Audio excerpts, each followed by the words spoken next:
How's it going, everyone? My name is Justin Holbrook, and I'm going to teach you how to make Indian chicken curry, and the special is Murd Carry. So it takes about 20 minutes prep, 40 minutes to cook, and so let's take a closer look at how it's made. So the first step that you have to do is heat oil over a large skillet and wait until that oil is heated. So now that the oil is heated, I'm going to go ahead and add my chicken into there. And so it's important to note that I'm not cooking the chicken all the way through just yet. I'm waiting for it to brown, and then I'm going to be taking the chicken out and adding in all the spices to make the curry. So we're going to wait for this chicken to brown, and once then, we're going to put the spices in, and then we'll get going. And so next what I'm going to do is add in 3 ingredients to the oil that's already heated. And so the first that I'm going to add in here is going to be a little bit of garlic, so that is 1 tablespoon of garlic. I'm going to add in 1.5 teaspoons of ginger root. And the last thing that I'm going to add is 1 cup of chopped onion. I'm going to tell you a little bit about the history of curry. So until recently, there was little agreement on when curry first appeared, but that all changed in 2010 thanks to 2 archaeologists who were both working at Washington State University, Vancouver. And their finding was published as a study by the university.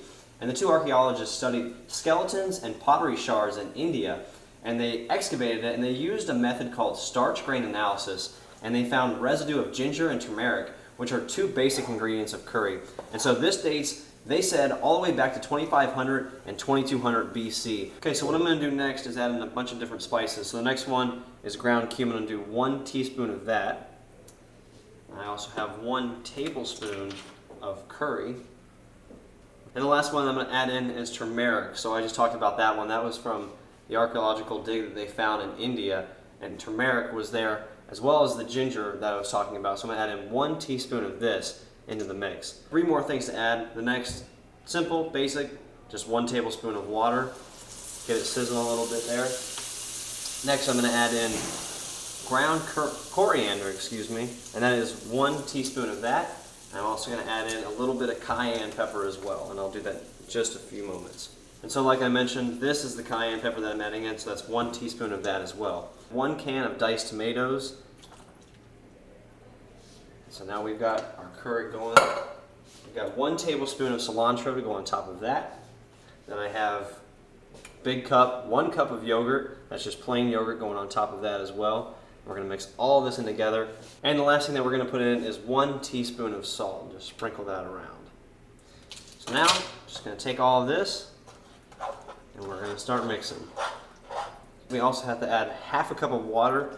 And what you're going to want to do is bring this to a boil. And I haven't mentioned this yet, but I got this recipe from allrecipes.com. So as you can see, this is starting to boil just a little bit. And right before it gets there, I want to mention an important fact, and that's that curry is not a commodity. It's a style of food. What you will find is a lot of different variations, because this style of food is used in a lot of different countries, including our own.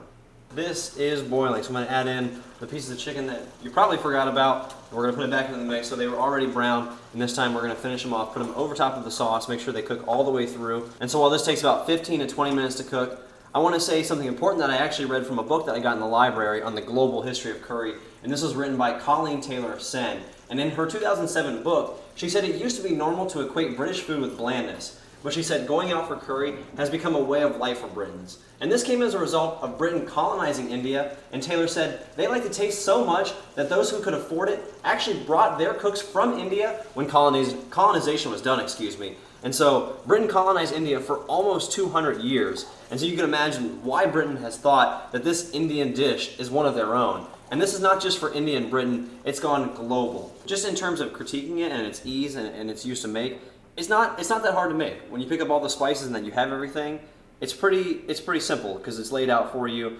especially the exact measurements and what the temperatures are supposed to be and the heat that it's supposed to be cooked on. It's not just one thing or how it's harvested or how it's grown. There's a lot of different products that are grown and harvested in order to produce curry. So that's the biggest thing to point out, is that there's not just one way to go about it. You have to have a lot of different types of ingredients, and those each have their own background. But together they make this one dish, and that dish is what you see right now, and that's this curry that's almost done. So now comes the best part of making the dish. Scoop and serve. So there you have it for the meal. This is curry on top of chicken in a stew form with a little bit of Spanish rice.